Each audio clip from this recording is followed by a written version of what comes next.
It is a period of Star Wars mania, as new movies, comic books, novels, and TV shows populate the system. Fueled by their love and passion for the galaxy far, far away, two exceptional geeks tap into hundreds of holocrons in order to bring you the knowledge and insight of all things Star Wars. Come and join them as they go inside the Force. Welcome, everybody, to Inside the Force, this August mashup with KooCast. In the house with me, Casey Cooley. Hello. And, of course, Master Koo himself. Hello. Continuing on from KooCast, this first week that we're talking about the affiliations, diving into the individual affiliations. Part one of this week, we talked about the Navy, Imperial Navy affiliation, which is Master Koo's favorite. The ultimate power. This week, on this episode, we're talking about the Jedi affiliation, which pretty much falls under Casey's favorite affiliation. One or two. Maybe I haven't quite decided yet, but light side, definitely. Correct. I'm a big fan of it as well. But first, before we dive into that stuff, a little info from us. We are on Twitter at Inside the Force. Follow us there for the latest Star Wars news and tweets from us. InsideTheForce.com. Listen to all the previous podcasts, as well as follow us there. Link to our YouTube channel, RSS feed, and our iTunes. Subscribe to us right there if you would like. Actually forgot what part one about the freaking Star Wars KooCast. Oh, Star Wars, yeah. The GC. I had that pulled up. I forgot to mention that too. Well, yeah. You get it in part two. There. We've got, Master Koo's got a Star Wars the card game Twitter, KooCast SWTCG, right? Yeah, it's got 15. I mean, right got now. some new guys. We're reaching out. Not bad. Star Wars the card game. Tweet us any questions there if you're playing the game. If you have any questions, because we've obviously answered ourselves, between ourselves, a lot of questions that we've pretty much figured out with these cards. We got a pretty good handle, I think, on the gameplay and whatnot, but there's still a lot of people out there that are confused. There's a lot of forums out there. But anyway, we're also talking about we're still part of Systems Month as well. Last week, part of and what we're doing on the show right now is we're using the objectives cards to kind of set up what planet we're talking about. Right. Last week we talked about Dantooine, because there's a Rebel affiliation, a Rebel objective card that has the planet Dantooine on there. So we talked about that being one of the secret Rebel, the headquarters of the Rebel Alliance when it first started. This week we're going to be talking about Dagobah. There's an objective with the Jedis the Dagobah system that we'll get into. It's called A Journey to Dagobah. That's what the title of this episode is called. We'll get into the objectives here in a little bit, but that's what we're doing this month.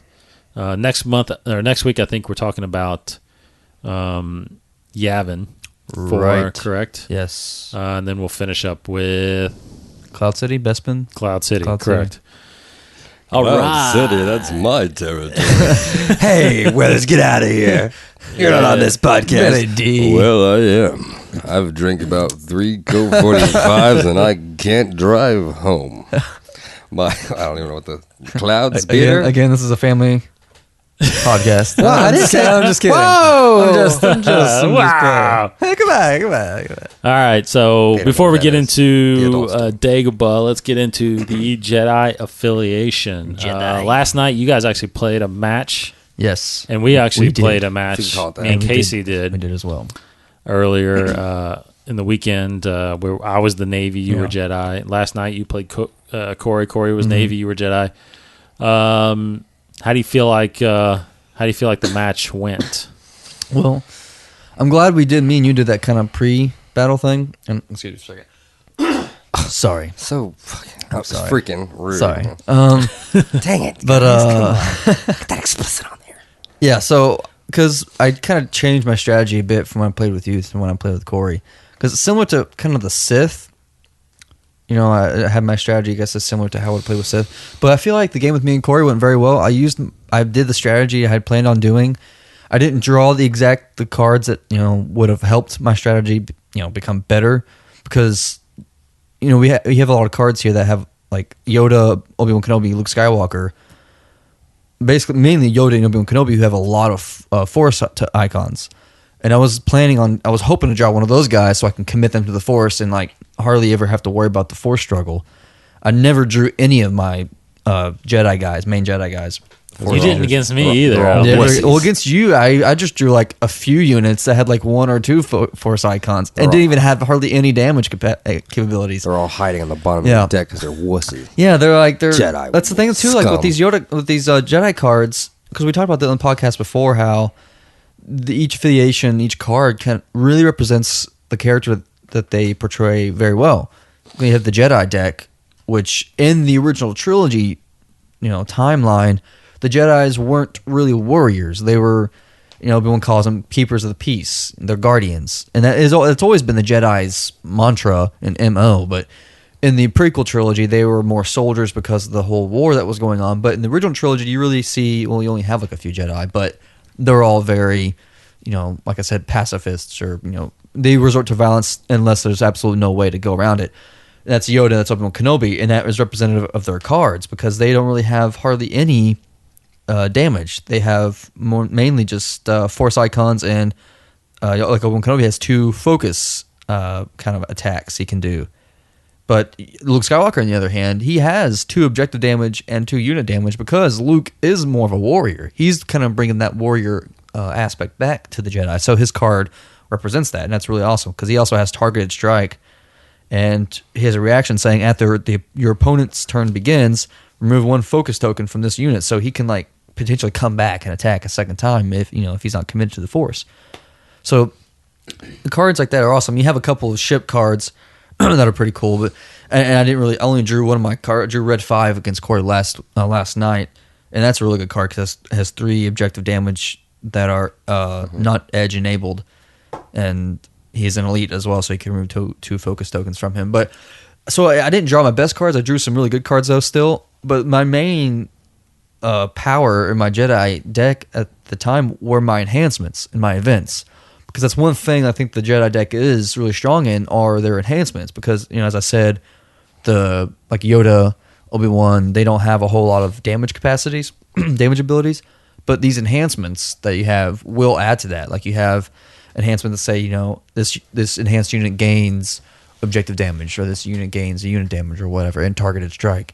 There's a lot of cards, a lot of enhancements like that, and so that's where it comes into play a lot. So I feel like our game last night, I was able to use a lot of those enhancements to kind of block your attacks and save myself. So I hardly ever attacked, really. I only attacked, I think, twice. And that was only when I clearly had the upper hand. And otherwise, I just defended and kept the Force struggle to my side so I can get those free objective damages. Yeah. Yeah, I agree. I was not an excuse maker here. I was coming off, I was exhausted, but I was sitting there, looking back, I was driving. I wish I would have sucked it up a little bit, because then towards the end I got kind of like, okay, well, you Force, whatever now. and I could there's a few things I could have done, but one thing before I get into the match a little bit, one thing I didn't want you to get into was any sort of discouragement, because I know the past 2 or 3 games you weren't pulling from what not at all. And I know that feeling is the worst feeling, especially about the 3rd time. You're just like, I don't know. Then you go in, try to change your deck, and you just kind of you don't really you're mucking things up and you're putting things in, and then you at one day you wake up and think, how did my deck get like this? It used to be awesome. Yeah. And you have trouble recreating it. So yeah, and that goes for everybody out there that these card games, they're going to be those games. It could have happened a couple times in a row. Sometimes, yes, you may need to go back and reassess, but that's where you need to look. If you like your deck, you like what you have in there, and you think it's good, keep it. It just, you have those bad days, right. Those times when all your Jedis are sitting at the bottom of your deck. Or in Magic, when you're pulling all mana, and then you go back and you try to put less mana, and then you draw all creatures. And with this, it's more or less probably with units. You start, I didn't get any units that time, so now I'm going to put all these units in here. I got all these units in. Yeah. So, I didn't want you to. I was worried about you getting kind of that inhibiting you in some way, but you didn't. You that game, like you said, you didn't draw what you exactly wanted to, but you drew what you did, and I'll be danged if you didn't use every single card at that right moment, and you went right off my every wrong turn. You pushed forward. And if I didn't draw that red 5 card that has those 3 objective damage, that's it would have been different. It's like my favorite Jedi game. card. I probably out of all the cards, just from mostly, I used to play with Jedi a little bit, but watching you play and stuff, I mean, probably because it's a ship, but I mean, I love the red 5. He's and I like Luke. I only attacked with him to destroy objectives. Yeah, and is red 5 is Luke's X-wing, isn't it? Right. Correct. Yeah. So it makes a lot of sense. But in regards to the match, more I guess a little bit more was. It didn't last. It didn't last very long, just because of your swift. I mean, you were swift, right. and you used Jedi. I believe how especially how what unfolded. You used everything. I mean, correctly. I mean, well, that's the thing. Strategy wise, even though I didn't draw the cards I wanted, I still used the same strategy, and I won. But I used a kind of a similar strategy when I played against you, Dave, because although I think I attacked more because I just couldn't. I didn't have the Force icons to flip the Force struggle tablet, so there was no point in me even trying to, because there was just no way I could have done it. So I was trying to attack more with the Jedi, and but I had weak cards, so I couldn't do a lot of damage. But but then again, so I did the best strategy I could, and I lost. But I wasn't mad because I was upset because I lost, but I was more upset because I didn't draw my good cards. I wasn't upset about my strategy, because I would much rather lose a game, but just by not drawing cards. I felt good about that loss because I wouldn't have done anything different. I don't think in my strategy. Well, you couldn't have done anything different. I don't think. Yeah. So I much rather lose a game knowing I did the best I could in strategy-wise than losing a game and thinking I should have done that. Why? If I'd done that, then this would have been a totally different game. Right, and that's a good idea. I mean, that's a good idea to have. I mean, or a good optimistic way to play. And just leave it all on the battlefield, so to speak. Give it all you got, and stay optimistic, because it's so easy to fall prey to,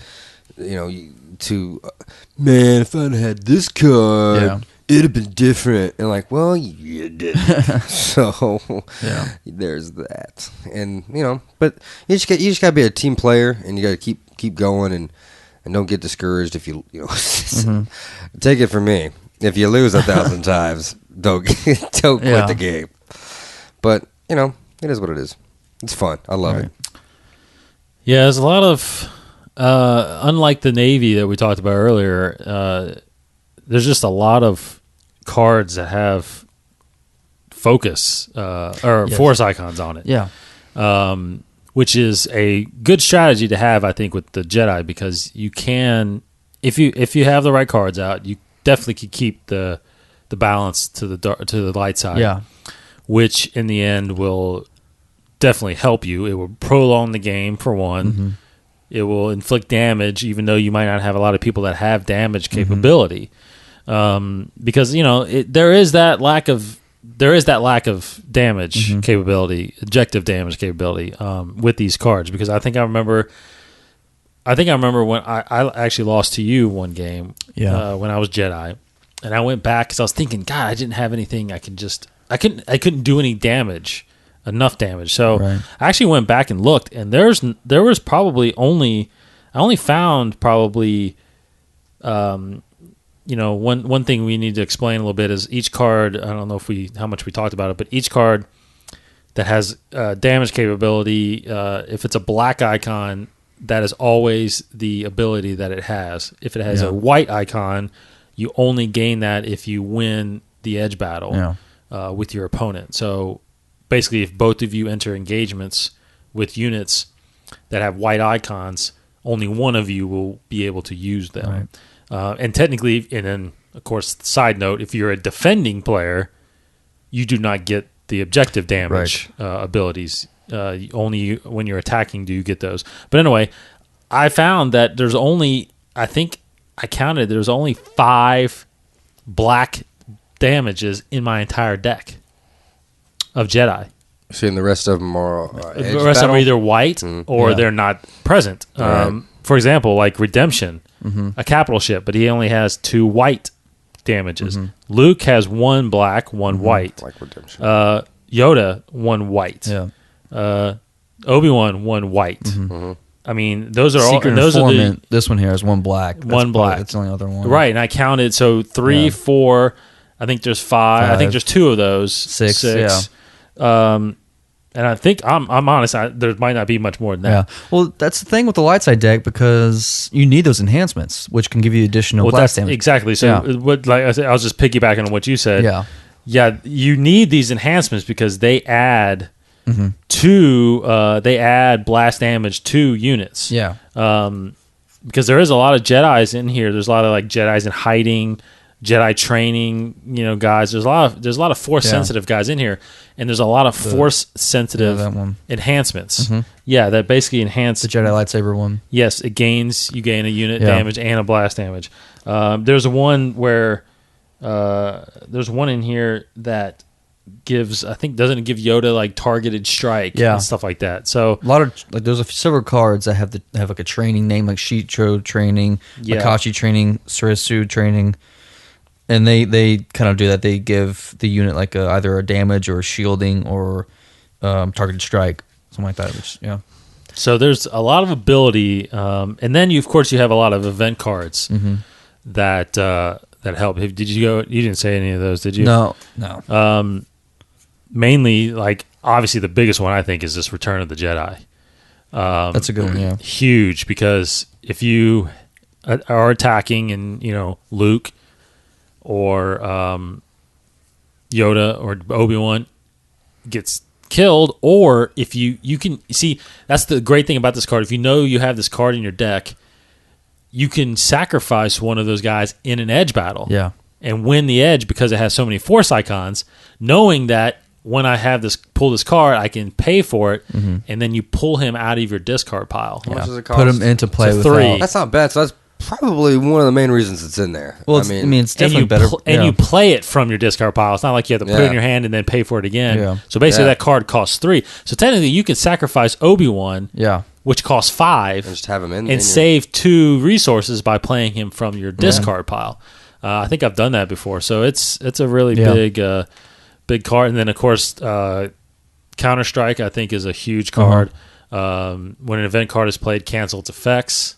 So this is huge when you're playing Navy. Yeah. Because if that blaster, that Death Star blast comes super out, blast, whatever. Yeah. that's how That's you why you cancel play it out. that when no one has any resources left. Yeah. That's right. Yeah.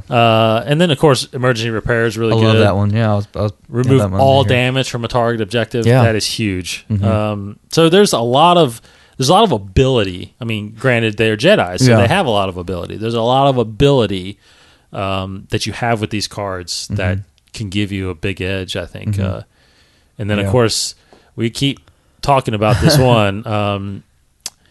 It's a very hard card to interpret. It's one of the hardest ones, I think, in the deck. It's an event card called Confronting the Terror. It's a good card because it's got 3 force icons on it that you can use during your edge battles. It only costs 3, and it's an interrupt, though. So basically it says, when damage is dealt to a friendly unit or objective, your opponent must deal instead that damage amongst his units or objectives he controls. So basically, when someone is focusing the strike, you can play this card. Bam, turns around all that damage that you described with Devastator. You can turn all that damage around onto the opponent, which is a very, very huge card to play. I think during. We've had many interpretations of that card. Yeah, because when we first played, we interpreted it as all damage. Yeah. All participating units. All participating units. During because you were. I think we were doing it. You were unopposed. Yeah. So basically, you were dealing damage. Yeah. And we just felt like it was like all that. Where 5 objective damage. Like I 3 feel like I unit would damage. believe that if it costs a little bit more. You know what I mean? Like, well, and I think if it said, yeah, it has to say during the until the end of the engagement. I mean, that's most cards say that. Yeah. But interrupt. That's the thing with interrupts. You really got to understand is that interrupts. Once the triggering thing happens and is done, then this card, the interrupt ability, is done. Right. So basically, when it says when this deals damage, when that one card deals damage, boom, this thing is done. Yeah. Then you can if you have other units to focus, then you can inflict damage to your opponent from then on. So, it's a timing thing where you have to figure out, because you can play it before, like Corey, before you focus any one of your cards, because if you have like 4 cards in an engagement, you can wait till you play the one that deals the most damage, and then you can play that card, and boom, then that damage gets deflected. In response, the way, I don't know, it's weird. The way in Magic, the way we'd always say that, in response to your damage resolving, I play this, and in the card it would say, when damage resolves, do this, and it's just kind of like the way it's worded, and when you reread it, it's pretty. I mean, it's pretty self-explanatory. I mean, when unit does damage, you reflect that damage back, and then you think like, okay, we'll define damage. Well, damage is what damage it does, damage. And it's just it's not. It's you don't have to go into grave detail about it. It's just Yeah. Well, sometimes you have to take the card step by step. Like basically, if you have confusion, like with this card, you'd say, basically, when damage is dealt to a friendly unit, so you have to pause and be like, all right, so when damage is dealt, so the first time, so okay, damage is dealt, boom, okay, now damage is dealt, what happens?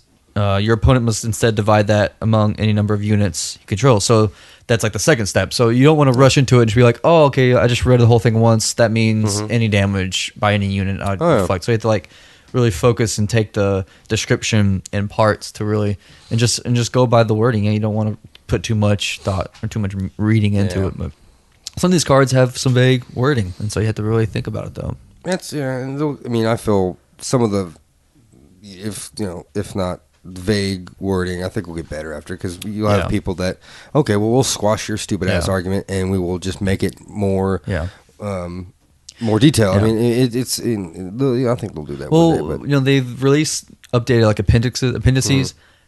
Basically, some of the corrections are rewording some of what the description on the cards. That's like cool. There are some cards say like this should have read after you refresh or something like that, or like also some kind of rule that can come bite you in the butt later is when you're playing in tournaments, you have an official who is the ultimate judge and who knows that stuff. But whatever he says goes. Even he may interpret it different. Yeah, so if he's like, no, that means this, and it's like, but the rule book, whatever, like you could probably talk to him about it, maybe negotiate, but basically his wording goes. Yeah. So even if we're playing a certain way on a card, that's like rough. with the Chewbacca card, which we'll talk about in Smugglers and Spies.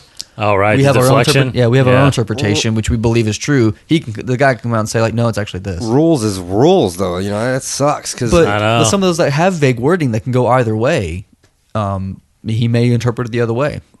Yeah. I mean, I'll kind of make it a sports reference technically, but like it's just like a referee, official, like an NBA guy going down the lane and guy takes a charge, and the referee might say, "No, he wasn't a charge. You were moving." So somebody has it's just to have like that. word. I mean, there's rules, but there is like we're coming up with. There's a there is a way to figure it out if you really take it word for word. That's a good analogy. Because me and Dave, we spent probably like an hour. It felt like talking about this card, totally trying to figure out what how. There's another one I couldn't remember that we were. Was it Chewbacca? Thing. The Chewbacca one, not last night, but the deploy the fleet one with the damage. Yeah, the capital ship. That was. There's a couple. There's a couple ones we come across. Yeah. But so what do you feel like is the? I mean, you talked about already kind of your strategy. Yeah, I try to give a little bit because I knew we were talking about it later. But my strategy with this and with the game last night, I mean, it might be kind of like a universal strategy because there's always subtleties and strategies depending on what cards are drawn, what cards the opponent has. But my strategy going into it would be, I'm going to defend. I'm going to try to get the force struggle on the light side, the whole time, so I can get those freebie objective damages. Those objectives you had really were... Yeah, because like let's think too. Like my 2 favorite objectives. Like I can't figure out what my 3rd favorite is, but my 2 favorite is one's called self-preservation. It says each unit you control gains 1 force icon during the force struggle. So like I had 2 units out there in the playing field. They had their own force icon, already there to the struggle. But since this objective was out in play, I get 1 additional per each unit. So that was right there, like 2 extra ones. And then I had another objective out there at the same time that says this objective contributes 1 force icon to my side during the force struggle. So then I had 3 right off the bat. And then I think I had, and then I played with Dave that had like a card. There's another event card that I think that said you gain 1 force icon through your struggle. So it's like there's a lot of cards like that in the Jedi deck that says that basically help you get this force struggle to your side. Like here's a unit right here called Gotul Outcast. He costs 2, has 2 force icons, but his effect, he's just a unit, and his effect says while the balance of the force is with the light side, this unit gains 2 objective damage. So there's a lot of cards like that depending if the force is on the light side. So it's basically the deck is basically telling me that I need to keep the struggle, the force on the light side as long as possible because that would make me more powerful. So that was my thing. Like I was going to keep defending or just not defend at all to let you destroy objectives because I could sacrifice some objectives so I wouldn't have to focus and exhaust any of my players. Right. So I was going to keep the force struggle on my side and only attack when it clearly had the upper hand, which I did a couple times when you had exhausted all of your guys. Yeah. You had like 1 or maybe no cards in your hand. So I was like, okay, well, I'll attack with red 5. He has 3 unopposed. That's 4 objective damage. Right. And I think you already had like 1 damage already because I had those freebie damages. Right. So I would kill an objective in one turn. So that was my strategy, is just keep the force struggle to my side by either not defending at all or using these enhancements to block them, whatever, and just attack when I had clearly the upper hand. And it pretty well. Thankfully, you didn't draw. Like you said, you didn't draw like a lot of your big guys to do. Like, yeah, you drew some. I did. I just used it. I just missed opportunities left and right, and I don't know.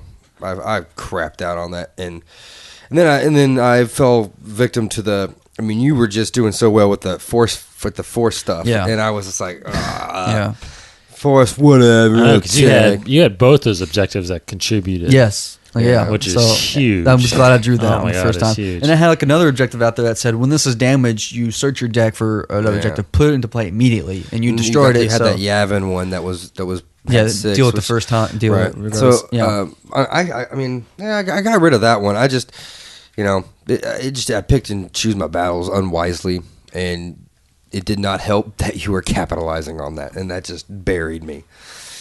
But it was I mean, with every win or lose, you learn a little something. Yeah, absolutely. You take a little something away. But there are a bunch of other little units that I love.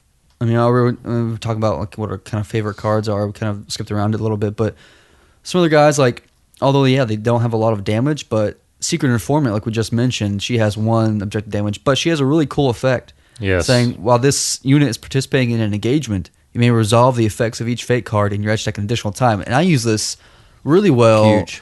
When I was playing with you. You had like 2 chicken walkers, 2 ATSTs out, which had shields on both of them. And so I only played her as the defending unit, the Secret Informant, and then we laid down our edge stacks, edge battles, and then I laid down 2. There's a Target of Opportunity, or I forget what the card name is, but the fate card. I laid down 2 fate cards, both of them saying deal 1 damage to a participating enemy unit. So I laid that, and then this card right here makes it go twice. So I killed 2 units just with the edge battle, and then I think she died in that turn and all that. But because I had a fake card that killed her also, but my number was higher. Yeah. Dang. So his went first. Right. My ATSTs went out first. Although that was a powerful move, like I still didn't win the game, but like I said before, that was huge. I strategized because I was going to destroy an objective that turn. Yeah. But then there's other little cards like Twi'lek Loyalist. He doesn't do a lot, but daggone it, I use him probably every time I play Jedi, and he comes in the hand. Just a small little guy, Twi'lek Loyalist. He is loyal. He's loyal to me. He protects me sometimes, but kind of like my wedge and titties. And you have a protect Of character rebels. too. I love those protect character cards. Yeah. Those are always very beneficial. And Daughters of Alia, which I've used her a couple times, doesn't do much, and she has a focus ability. But and her reaction says, after you commit this unit to the force, remove 1 damage from each objective you control. That's pretty strong. I've never been able to use that reaction, but I still feel it's pretty. You get 2 of those in that objective. I wonder if they'll. I mean, I'm sure they will be. You said there's going to be a Rebel Han Solo, Rebel Luke Skywalker. I hope so. Yeah, I'm assuming there will be. But That see, would be. I think it'll probably wait till it's the indoor stuff. that would be great. I would love to have a. I mean, that would be. Yeah. Yeah. I mean, he'd probably have some kind of. I'm surprised he's not. enhancement on I'm surprised. Red 5. Yeah. Well, if they did, Chewbacca, a Millennium Falcon Rebel, dude. Oh my god. Well, see, then you can have like alternate versions of pretty much any character. Then, really, Yeah. You Like, should. yeah. Yeah. Because I think there's a lot of people that are doing what we're doing. They'll stick with one affiliation. Ooh, what if you had at the very end of Empire a light side Anakin Skywalker when he's out Force Ghost? or either a Force Ghost or when he's off the Oh some yeah. kind of electric save Yeah. and stuff. That's pretty cool. Come on. But if they had like a Luke Skywalker Fantasy Rebel, flies especially higher, if it's me. like a Hoth Luke Skywalker, I would hope that they would make him have more damage capacity, or something like would hope so, because 'cause he's he in a took out that ship. womp- And yeah. he took he's Yeah. helping taking down AT-ATs. Yeah. I'm surprised they haven't done the. As far as I know, it doesn't sound like they're doing a Luke Hoth. Yeah. They're doing a Han Rebel card, a Hoth. So because technically this Luke is Return of the Jedi Luke. Yes. Yeah. Because in 4 and 5 he's not as strong. Right. He's a pretty strong card in this. I mean, he's got target. There's not many Targeted characters that strike. have targeted strike. And Yeah. There's a he few. can demand. There's a handful. But I think it's because he's not an elite, which really stinks that he's not an elite. Yeah. But I'm sure there is enhancements to But make his him- reaction is make after him so. after your opponent's turn begins, you get to remove 1 focus token. So Right. that's kind of like an elite. But, Yeah. That is Better than because an elite. it's actually better because he's basically if you don't commit him to the force, which Yeah. is tough. And isn't there an You will always have him free. Yeah. Right.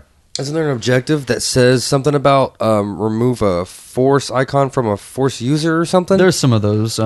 There's the red 5. Remove 1 additional it's from this unit. Well, so, I thought there was an actually. objective that said that because that would There be probably pretty. is. Yeah, I think that would there be is. pretty interesting because you would basically have him free every turn. Because I think it's when your opponent refreshes, take a force. I could be wrong though, but that just sounds right. Why does it say no when it feels so good to say yes? yes. Yeah, no.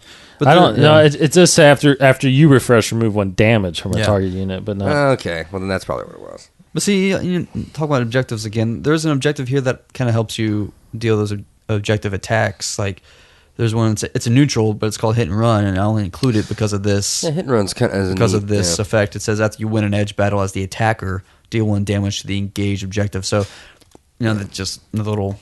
Hopefully Yeah, I get totally. that. Yeah. But those weren't the that wasn't the one with the Espo soldiers, was it? No. No. I use the Espo soldiers in my my rebel. Yeah, Wait, is that? No, No, they're that's- dark those Yeah, side. the dark Dark side. side. Yeah, so that's in my Sith deck. that's right. I forgot. I My B. love those guys. Those are my little favorite zero, cards. I zero don't like ones. those. The little zero The ones. zeros, Yeah, I've used those. I I've don't used have those a lot. those. I don't like this. Yeah, I don't 'Cause have that's a them. neutral. That's a neutral. It's a neutral. Yeah, I've thrown out I think you have neutrals. 2 I of don't know them if too. I'll I don't ever. know, but- No, it's like 5 of No, them. I mean like two. the whole two thing, copies, yes. a duplicate. I think. Yeah. I think the whole thing is Espo Troopers. Yeah, And I pretty was like, much. psh. Could be a fake Well, card. I used it just because so I can have those units to help me like in Yeah. attack whatever, and they don't do Yeah. much. But because one time I drew, I think like 2 of them. They're intimidating when you have all of them out in the field. When you have a bunch. I drew 2 and was like, those okay, little I'll put these droids. down. But they only have. I think they have edge enabled. They only have yeah, 1 edge no, enabled. yeah, it's an edge enabled strike. thing, but it's still it would prevent. I use those may also kind of prevent going unopposed because I'm not Right, going right, to commit right. those guys really. So it's just like all Yeah. right, I'll just send those guys out. But I don't know if I don't think I should go out there. boss. Okay. Ow. Yeah, The application says Stormtrooper, not Espo Trooper. He's yeah. what's an Espo anyway? I don't even know. yeah. That's a ship. I don't think I. Oh, and I'm dead. A Rancor. Yeah. But Rancor. Rancor's dark side, though, I think so. Yeah. So Jedi affiliation. I feel like. I mean, definitely the bottom line for me, I think, is that you have to keep it on the light side. Yes, absolutely. If the game is prolonged, I think you have a very good chance of winning. But if the game is short, you can't win this with this deck. I don't think in a short game. Well, that's why I'm interested to see how this goes up against the Sith, because it's almost the same strategy. Yes. So I wonder. Except Sith didn't have to attack. Yeah, but if That's you the wanted problem. to use. Well, they'd have to attack if you keep it on the light side. You really Yeah. can't do much if you just sit. If you keep that on the light side, there's Not gotta- necessarily, you gotta do because something. even if you're going up one, you're still Yeah. going up. Yeah. If they're never destroying objectives, it does not matter. That's the thing. If you keep the light side, if you keep the force struggle on the light side the whole time, you'll at least destroy 2 objectives before. If the dark side never destroys an objective, the light side never destroys an objective with units. But the dark side's still cranking up that dial, so you have 12 Someone's turns. got to attack. Yeah, that's something like Yeah. hypothetical. I But know, I like know. you can at least destroy. You can at least have like 10 free damages if you hit the light side, force on the light side the whole time. So you can at least destroy 2 if it's prolonged, and you just would hopefully have like Red 5 or Redemption out there. To, I think that would get be those a rest tough of the guys. strategy to. It is tough. Because that's rough. I mean, sitting back, you can't really sit back with. I'm not going to sit back the whole time. I'm just saying. Like, No, I'm talking about like Yeah. the Sith. Like you Yeah. have to do something. That's rough. Yeah. Because with the whole force thing, and you're sitting there like, okay, well, I can if I just sit and wait. Mm-hmm. But then if you do draw something like that, Red 5. Yeah. You gotta get rid See, of I that was lucky thing. to get Red 5 pretty early on. It does suck that it only has 2 damage capability. I don't know. I wish they had a better relationship between ships and humans. But that's just me. Well, he's a Jedi. He's got a lightsaber. He can Yeah. do some stuff. Yeah, I guess. With the force and stuff. But I don't think an Espo soldier should be able to exhaust the ship at all. Well, he's got 1 unit damage, so unless you're going Oh, up against it's unit damage? Yeah. Yeah, unit damage. Yeah. Yeah, patoo. Gotcha. 2 shots. Killed an X-wing. You should have been there. It was ridiculous. Yeah. You don't have any. I know. I'm just the old. Well, that's basically I'm what just happened an with, Espo soldier. with I my only- secret informant. Yes. I killed 2 chicken walkers That's with true. her. Yeah. It's like, what? Just she has- one card. She has binoculars in her hands. I think that was right after she did it, and she was like, Just look at. like she's slowly Look looking at that. down, like, Yeah. oh my god. Yeah, I know. I do. She I looks even around, had- I nobody's even there, had- like, oh. I even had shields. You had shields, yeah, but they had 1 damage in a shield, so it's like 2 damage. It doesn't matter. So, yeah. She's got binoculars. Yeah, she's got. I see you. That was hard. I mean, it's a rare thing for me to have those 2, like, that's why I love those Twist of Fates and those Target of Opportunities and Heat of the Battle cards, where they can deal damage to units and objectives in an edge battle. I love those. I try to have as much of those as I can. Really quick, there's something I noticed last night that I wish I'd have mentioned. I wish I mentioned on Kookcast, but we were too busy talking about my phobia. Well, on Magic, I don't know what they call it on these Star Wars cards, but in Magic they call them flavor text. Mm-hmm. And it's one thing that I slowly started to get into, which is the little stuff on the bottom. That like nobody the really quotes? seems to, it's like on your Toy Loyalist, the Jedi once recruited from nearly every System. it's like sentient species in the galaxy. Sentient? Sentient. Wow. Sentient. Yeah. Okay. I'm sorry. It took me a while to focus Yeah. on that. But Yeah, like Cosmic Encounter. so it's like little flavor text, Yeah. and if you're bored one day, go through your deck and kind of read that Yeah, stuff. yeah, you have quotes too. You have quotes Yeah, in a lot movies. of I like quotes. Chewbacca's quote. I think that's one of my. I think it's just like I can't even do it. My mouth is dry. But like the Red 5 quotes, it says Red 5 standing by and Luke Skywalker, A New Hope. So those some of them don't have but they're them. memorable. I mean, Red 5 standing by. Yeah. Yeah. All right. Are you a transient? So segueing into one of the objectives here, which is a journey to Dagobah. Yes. We'll briefly talk about Dagobah real fast here on part of our systems month here. This objective card, which is a pretty good card, even though it's a 4 damage card though, which is a little rough, but it gives you 2 resources. You're basically trading the damage for a resource. Is that the one where it gets destroyed? Yes. Yeah. When what I this had. objective is destroyed, search your objective deck to choose the next objective and put it into play immediately. And that's different because normally you cannot add your next objective until your refresh phase Yeah, you can't of even your look at turn. Correct. So to be able to search your deck and find the one you want, because you can find the one that has the Force icon stuff on there, it's pretty huge. I think that's why I think that's why it has 4 and 2, because if you're playing it, if you have it in there, you're thinking, look, I kind of want this to die, but while it's alive, I'm going to use the 2 resource. That's what I was thinking. Then it's gone, and then I'm going to shoot that. Yavin was a great one to go after, as soon as that. So that's because if it was what I was thinking when you destroy it, I was like, I hope it destroys it. If it destroys it, that's okay, because I can just pick another 2 resource card. Right. But I didn't, because I found one that had a better effect. But yeah. So Dagobah, as you should know, is the exile planet. Yes. Dagobah is known to be the exile planet of Yoda. After the Clone Wars basically ends, and he loses his battle against Darth Sidious. Feels like he needs to go into exile. So he logical. And what's great is how he chooses Dagobah. Yes. So we'll get to that, but first off, of course, Dagobah is in the Outer Rim territories, part of the Dagobah system. It is strictly a planet of swamps and forests. Yeah. Never ever fully inhabited or civilized. It's teeming with life forms, though. Absolutely. Just bugs and swamp slugs, wildlife and vine galore. snakes, all that kind of stuff.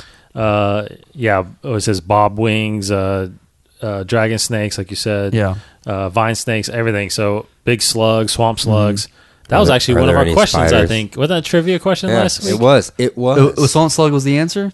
Yeah, it was. The swamp slug. Yeah. We got it right. Yeah. Exactly. Me and Corey got I'm just right. thinking of biology, just thinking about Well, Right. I thought what butcher bug. I was like, butcher, so he butchers things. most likely it was something about. I was also anyway. very distracted. Yeah. But the most interesting thing I found out researching this was how it became such a dark planet. Yeah. And you want to talk about that? I kind of had you knew an that, idea right? Yeah. of what this was, because I didn't always know about heard- this. I had heard that in the expanded universe there was a story, and I was never able to find it, which explains why I didn't, because I was kind of half right. I was always told there was a story where Yoda, while he was on Dagobah, fought a dark Jedi for several days, and that's all I heard. And I never heard, I guess he defeated him or something like that. And I was always curious, like, oh, cool, like, who would be able to fight Yoda for 3 days or whatever. So I was half right in that. And so the true story is, hundreds of years before the Clone Wars, there were, I don't know how, but there were like 2 Jedi. There's a Jedi and there's a dark Jedi on Dagobah. Jedi Minch, and dark Jedi, Which is a Yoda species character. Yes, and he battled and killed a dark Jedi called, I'm going to say, Bipifashi. That's what I'm going to say, Bipifashi. And they were fighting on the planet. So that's pronounced Donald. I don't know where you got. Which is actually a species, not a person. It is, I don't okay. think- I think it's a species. Yeah, that's right. Yeah. It's a non-human. Yeah, I've heard of that. I feel humanoid. like I've heard of that in a book. I think I read that one in the books. Yeah. But basically, this Yoda species Jedi killed this dark Jedi, and when the dark Jedi died, his energies were absorbed into the planet, giving it the dark side aura. It tainted it. Tainted it with the dark side Which power. completely explains everything from why Sidious couldn't feel or know that Yoda was still alive, because was basically on a dark planet. Yeah. Also, that when Luke comes and trains on there, the whole dark side cave, which becomes a big part later. Also, because if you played The Force Unleashed 2, Starkiller goes there to kind of find himself as well, and runs into Yoda, which points him into the direction of the dark side cave. So, that comes in several times too, in several times in the expanded universe, which is pretty cool. So so that was a really, huge thing. Now, there were other stories. Clone Wars, I think there was in 22 BBY, there was a Republic research team that ended up going there. They end up. It talks about them. It kind of gets into some dark stuff because they end up being cannibals and all this stuff. It is interesting, but oh wow, that has to do probably with the dark energy in the planet. Sort of, turns people. Because when people would when surveyors, people go to this planet, they would just die because either the dark force energy or just the planet itself would just it's so violent. They would have to be force sensitive, some Not sort necessarily. in order to have that to be tainted by?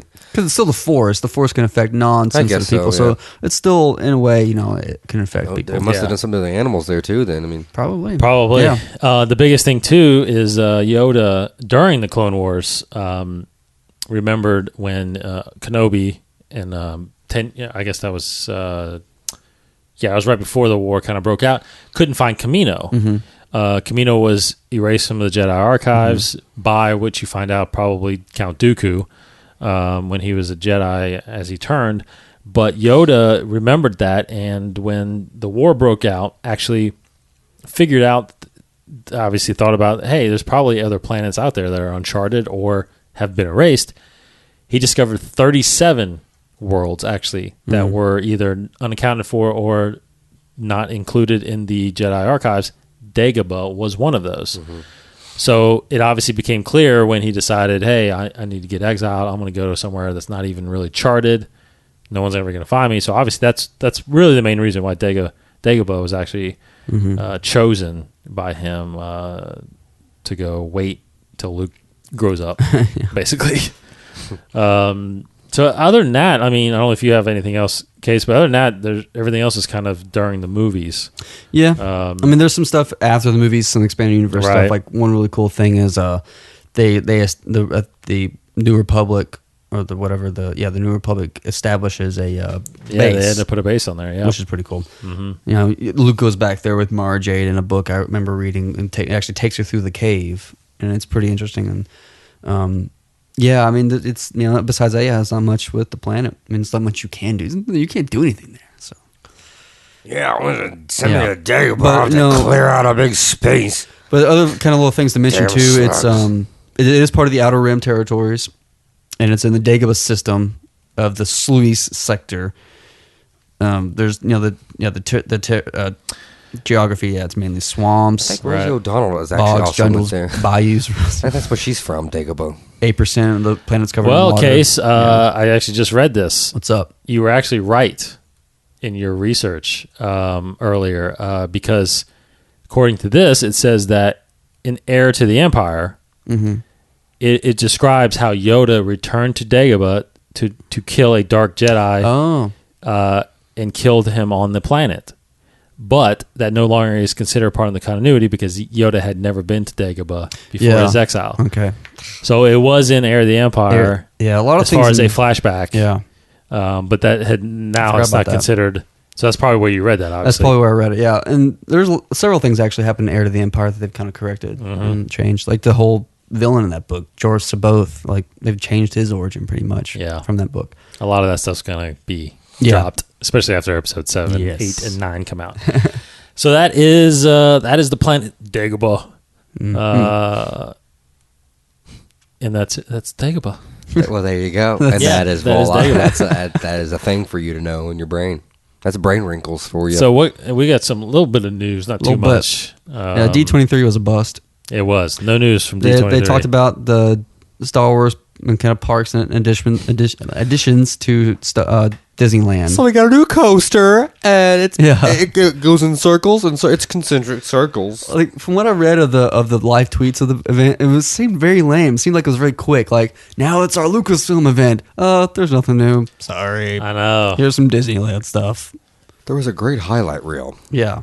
That was like they basically confirmed what everybody was already confirmed, saying like we're gonna get episode 7, 2015, and we'll get spin-offs in between. They just said that, and that was it. It's got some real cheesy, like sweaty guy, like, can you wait? You can't wait for that. We can't wait, Disney. And it's just like no one really even showed up to it. Right? I mean, they had some of the cast. Did they have even any of the cast? I know they released some of those. And that was from Celebration Europe, actually. Because they released an additional video, Warwick Davis with Mark Hamill. Where was D23 at? Orlando? Or was it? LA? It was somewhere in California. Some guy's backyard. It was weird. But I didn't hear it. It came and gone. Nothing happened. And there's some other stuff with like Pixar kind of things. They talk about Pixar has no intentions of doing a Star Wars animated movie. That was like apparently a question. They're doing a Marvel movie, but. They're not doing a Star Wars movie. Finding Nemo 2. Yeah, I want live action. Yeah. I don't want animated. Well, if they can save the animation for television. Yeah. I want features. Yeah. Well, before they even talked about new Star Wars, I was hoping like the best case scenario, they get a 3D animated Star Wars movie called Episode 7. But now all this crap's happening. It's like, okay, I want live action. I want Star Wars. Live action, yeah. Live action. But what's the biggest? There's a big rumor out there right now. Big rumor is I'm trying to figure out where the source came from. Actually, well, the source is actually unnamed, but I think Jedi News initially reported it, saying that Ian McDiarmid, who played Emperor Palpatine and the Emperor in all 6 movies, Darth Sidious. Is going to return to Episode 7. Perfect. And I guess the thing is, he'll obviously come back as Palpatine. That's what everybody's thinking. So what do you think? What do you think? What do you think about that? Probably a clone. I think it resurrected. I love somehow. it. I mean, it makes perfect sense. Yeah. He's aged as far as everybody else the age has. is fine, yeah. I think it's great. But the death of him in Return of the Jedi doesn't bother you? No. Yeah. But what'd you say? The death of him because of the whole I mean, I don't know cloning thing. Yeah, the clone. I don't know if because there is a series. There's, I think that why not? Dark Empire. That makes perfect sense. I'm kind of on the fence. I don't know how I feel about that because initially when the news broke that we were going to get Episode 7, which was nearly a year ago, I want to say it was October of last year when the buyout happened. I want to say because we started talking about villains then. We were like, is it Darth Maul? Is it going to I was really on the side where I was like, I want a brand new villain. I want new threats. Well, what if he wasn't the main villain in 7 and we kind of saw him rise? Well, that's the thing is I think what I feel like is happening, and I was telling our buddy Chad who was over here, what I feel like is happening is that they are taking basically what a comic book movie does. Mm-hmm. They are taking a lot of the elements from all the expanded universe stuff and create, because they keep saying it's an original story. We're doing an original story, but I feel like they're taking the elements and characters from the expanded universe and then forming their story. The Solo twins, I think they're going to take those. Obviously, it's pretty. I think it's pretty apparent it's going to be about them. But then, the fact, like you said, that Palpatine was cloned. He ended up, his spirit floated basically using the dark side to this planet where he had clones of himself and embodied another clone of himself. So I'm on the fence on whether or not I am for that. I don't know. Yeah, so Corey, you're for, you're on the fence. I'm against it. I mean, I'm sure they can write it in a way that's really cool. But like you said, I think it should be a new villain. I think the Sith should definitely be a huge part of it. There should definitely be a Sith presence, and I think if they did the Solo twins, and if they went with that story with Jason Solo, then there would be a dark side presence. Of course, both Jaina and Jason both dabbled with the dark side. How's this? You know what would be really awesome? What's that? Is if, for example, Jason Solo, say he's out training or whatever, because obviously he's probably going to become a Jedi, or not even him. Maybe it's somebody else that is turning to the dark side. If they could come across a Sith holocron, boom, then you can show Palpatine. Yeah, you can show Sidious. In the holocron teaching this person. That's a way I think you can use him as a way of not bringing him back. You know what I mean? True. Yeah, I didn't even think about that. That's and he would have absolutely. I mean, in the expanded universe, he has been a part of some Sith kind of books and Sith holocron kind of stuff. But what I was thinking too could be is pull a Smallville thing where it's almost like Corey said, maybe the rise of or something, like he's the presence of Emperor Palpatine is still around, and there's a threat of him possibly coming back. Like maybe someone's trying to resurrect him or something like that, or maybe his Force dark side spirit resides somewhere. Like maybe it made its way to a planet, or maybe it went something like that. It would be kind of hard because he died on the Death Star, and if it did travel somewhere, it might be kind of convenient that it went so suddenly it just went to this planet. Because in the expanded universe, there are some planets like on Yavin, where that temple, which we'll talk about, right? And there's other temples on Yavin.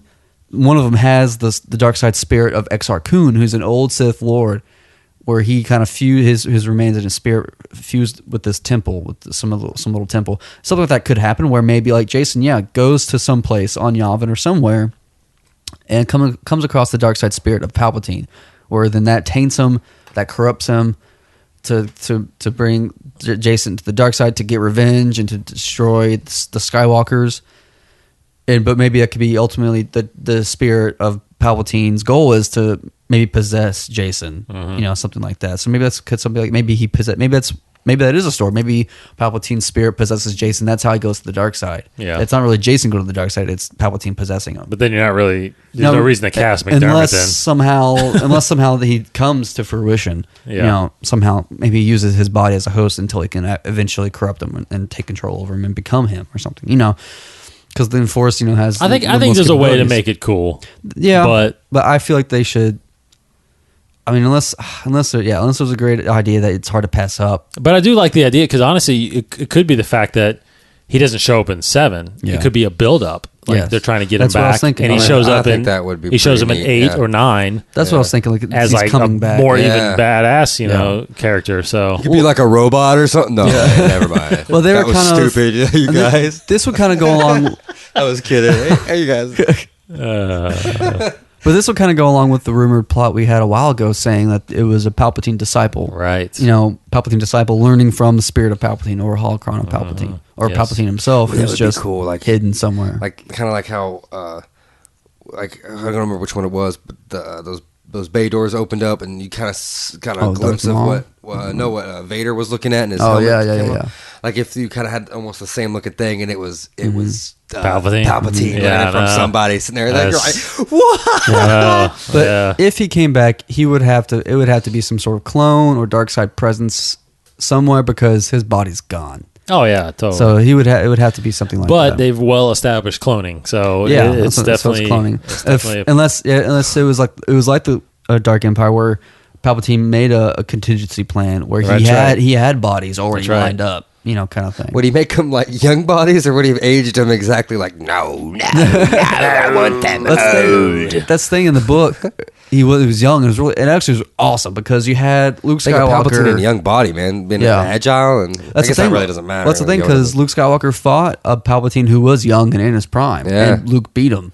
So it's like that just means Luke's really awesome. well, that's Luke. But isn't Yeah. it? Didn't Luke they do it farts also the in Force. the expanded universe where once he got back into the body, it started deteriorating again? Because I think that's Probably, yeah. because that's the dark side. Yeah. I mean, there's a big argument, kind of a little bit, but that's the dark side that makes him look like that. Yeah, that's That it's been. It is in the expanded universe that using dark side powers yes, messes with your appearance. right. Because there was one book where Luke. So you can be beautiful. And have the dark Because side. there was something in one expanded universe book where Luke, I think, saved Jason Solo by he had to use a little bit of the dark side power, and its description was like his face looked older, looked more wrinkly, kind of thing. So it was pretty cool. But there's, It was weird because Maul didn't really change. no, but see, there's a thing too with Maul with the whole Zabrak. But maybe it only species. happens to humans. Yeah, maybe it only happens to humans. Well, yeah, maybe, but Because Revan Yeah. and all those guys didn't really. yeah, in the KOTOR games, the second one, I can't remember which one. You have a Zabrak character on your team. I remember and- you playing that game. Yeah, and you can make him go to the dark side, and there was always a progression. Like when you play those games, like if you're light side, you look younger, healthier. You're like, but if you're remember dark that. side, you kind of have dark eyes. You're I kind of remember like that, yeah. creepy looking. The Zabrak character, his face was looking normal, like Savage Opress, Savage Opress, and but when this character in the KOTOR game went to the dark side, his skin would change like Darth Maul. It would become the colors of Darth Maul's face. Oh wow! But I think they've established in Clone Wars that that's just what he looks like. Right. So, but there's also a thing too, like when you're on the dark side, like when you're at the peak of your dark side abilities, your eyes would be all, like Darth Maul looking. Because Yeah. Anakin's eyes did that too. correct. Yeah, they get the red. Yeah, when you're at your like Palpatine's ultimate, too, and Return of Jedi. That's what they look like. So, yeah, I mean, I just. But there's a lot of questions whether or not when Yes. Palpatine uses the Force lightning on Yeah. Mace Windu, Yeah. that the deflection of the lightning does that to his face. Where a lot of people are saying no, it's always been like that, and he just removed Yeah, that from himself. Very That he's possible. always looked like that. yeah. But he's basically changing his appearance in front of her because you can tell from 1 to 2 that he's looking. He looks older. He Yeah, looks older, but he looks more pale and Yeah. more dark. But he's hiding, like he's he's using the dark side to hide his appearance. Basically, and he's kind of it's awesome. Yeah, I think that's Crazy. good.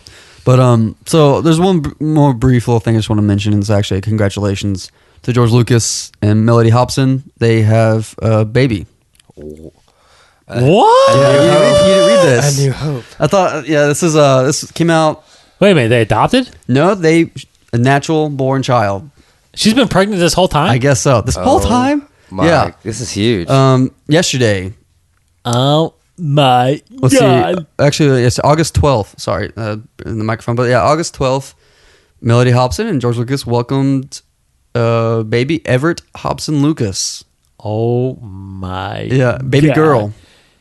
The baby girl name is Everest. Sorry, Everest. Everest Hobson Lucas. Via surrogate, actually. So there you go. Surrogate. Oh, okay. But it's still George Lucas's DNA. Yes. So this is the first natural, whatever. His blood, first natural his born, first, yeah. his first, blood's daughter. Wow, 'Cause he the has to- actual true heir, Yeah, I guess. So, Is that by true? blood. I guess. I don't know. because all his other So he kids, doesn't have any Are kids adopted. that are the really? three He has kids, three are kids adopted. Yeah. One, I gave you the ages I saw, but one's 35, one's 25, Something's one's 20. happening here. Yeah. One- The youngest being the boy Jet. Yeah, Wow. yeah. Wow, I thought that the came same out of thing. nowhere. Yeah. Come I on, did not left know field, that. I had no man. idea either, and I guess they never told anybody. I assume, but there you go. Wonder how much she got paid. No. I'll give you a mint condition, unpunched Jawa A mint vinyl coat. No, my stormtrooper character. Yeah. George Oh, Lucas yeah. with the George Lucas head on it. Yeah, I want one of those actually. All right, moving on to finish this up with trivia. Some triv. Yeah, Corey was involved. Trivia. This being episode 21. I don't think that matters. I don't know why I said that. Anyway, 21. It's episode 21. it is a big milestone for us 21 guys if you follow us. I'm actually back to 500. I'm 10-10. Casey 11-9. Corey, you're actually 1-0. You got the. I'm doing good. Doing good. Doing good. Come on, This baby. question is coming number 781 from Obsessed with Star Wars. We've been doing Let's do this. since the beginning. 781, which is going to be from the OBCs? I think it's OBCs. Obesity. the Attack of the Clones era. OBCs twice. Talking about clones a little bit here. 781. I don't get the. These are all randomly picked. I don't pick the. Clones will. All right, here we never go. happen. Question 781. What, according to the Jedi younglings on the training veranda, was the reason that Kamino didn't show up in the archive memory? Mm. We were just Well, talking we about this. Just talked about Thank you. Thank you. All right, here are the answers. A, the archive database was incomplete. B, someone had erased it from the archive memory. C, there was no such planet. Or D, Obi-Wan had been given the wrong coordinates. Okay, well, this could be some kind of tricky trick here. See, this is actually Can- good. can I read it? Can I This read is it? a good enough question that it's in the movie, and we should know this if we're good fans. That's right. But so if we don't, this is actually a good question. It's a very good 781. question. It is a very Okay. good question. Yeah, what according to the Jedi youngling? And I think I have my answer already, but I want to look at the answers again. 'Cause I know the little boy, the little. I think I know which one it is. Yeah. I think I know which one it is. Well, you give your Mike answer said first. Give my answer first? Yes. Yeah, read, 'cause- read me the answers one more time. Because ours are the only ones that really 7 count. Yeah. 781. The archive database was incomplete. B. Someone had erased it from the archive memory. C. There was no such planet. And D. Obi-Wan had given the wrong coordinates. Been given? Coordinate. No, just had given. Like he gave the wrong coordinates. Oh, he gave the wrong Yeah. coordinates. Okay. Obi-Wan had given the wrong coordinates. I'm thinking it's the erase one. 'Cause Someone had erased it. I wasn't sure if it's the Okay, erase one or the the coordinates one, archive but I'm database was going with the incomplete. erase. Someone must have erased it. I think that's what it is. Because that one, they thought that one general or something did Yeah. or something. So you're going with B? Yeah. I'm also going with B. I will. I'm going with B because the answer is B. Ding ding ding Yeah. ding ding ding ding. Because C was what the chick said with Master what's her face? The Yeah, librarian. she was saying it does not exist. Yeah. Correct. Hey, come on, guys, There you give go. it up. Yeah. 2-0. Yeah, man. 2-0. Good job. Good I job. can only do 2 more. All right, that wraps up the second week of August Mashup, KooCast Inside the Force. Thanks for joining us on this episode. My pleasure. Next week on KooCast, we are going to talk about the Rebel Alliance affiliation of Star Wars the card game. You rebel scum. Part 2 of that week, we are going to talk about the Sith. Yes, on this show next week, we're going to talk about the Sith. Who's going to play the match? Well, Sith. I'll do Sith because I think we keep it like whatever Inside the Force is covering. Oh, okay. Okay. I will represent that. So you So you Rebels. Yeah. I'll do the Corey will be rebels. the Rebels. Yeah. Rebels versus Sith next week. We'll tell you how that match goes. Again, we apologize if you're looking for any video on the show. We did shoot something, but after watching it back, we want to add some stuff, and we kind of want to change some stuff that we talked about. Kind of went out of order on something. We're actually, me and Casey, this week you're going to film an entire game, walk you through the important steps, how to set up, and how to do edge battles and whatnot, and all that stuff. So we'll get that out there eventually. So anyway, one thing we'll do is we're going to tweet out. Make sure you follow us at Inside the Force at KooCast. Corey's at KooMasterKoo for his personal. Casey's Kryptonian1138. I am D Cottingham 21. We'll tweet out. I'll have these guys tweet out their favorite cards still. Get some pictures out there for you guys so you guys can follow us a little bit more. But anyway, InsideTheForce.com. You can get all the shows there. KooCastPodcast.com. Get all Corey's shows there. 32 of them, right? You got 32 shows on there? 32. I remember my Yeah. 21st episode. All right. So for Corey Cooley Friends. and Casey Cooley. Muddle, slimy, my homelessers. There you go. Very good. There you go. That's it. Very good. I am 2750. About who it is. I'm David Cottingham. Tune in next week as we continue Star Wars the card game, and may the Force be with you. This has been a production of the 21 Network, a collection of weekly podcasts. For more great podcasts, visit 21network.com. To view additional content, subscribe to our YouTube channel at youtube.com/21network. Follow us on Twitter at 21network for the latest news and updates. The 21 Network, for the fan and all of us.